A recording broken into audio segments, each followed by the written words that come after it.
بالضيوف الأعزاء اتحاد الجمعيات الخيرية بطنامل، أستاذة هنية الجندي، الأستاذ محمد سعفان، الأستاذ عمرو سعفان، مدير الإدارة الأستاذ علي عبد الرحمن، الدكتور محمود رضوان، الأستاذ محمود يونس، وضيف الشرف سيادة النائب المهندسة آية فوزي فتى.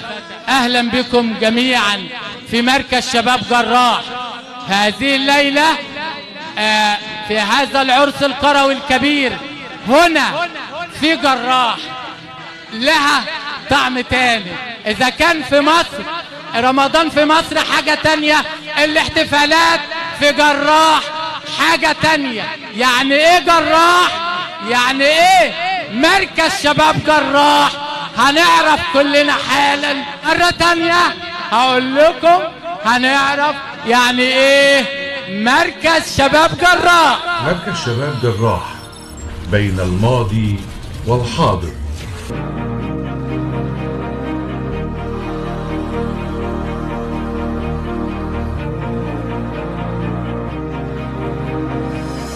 أنشئ مركز شباب جراح في عام 1976 في قرية جراح مركز أجا محافظة الدقهلية، إحدى قلاع صناعة الزجاج في مصر والعالم.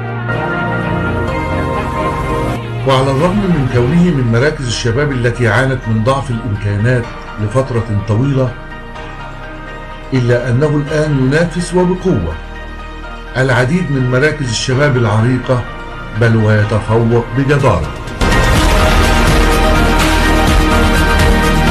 توالت عليه العديد من مجالس الإدارات المختلفة، لهم منا كل الحب وأرق كلمات الشكر والوفاء على ما قدموه خلال مسيرة العمل في الأعوام الماضية.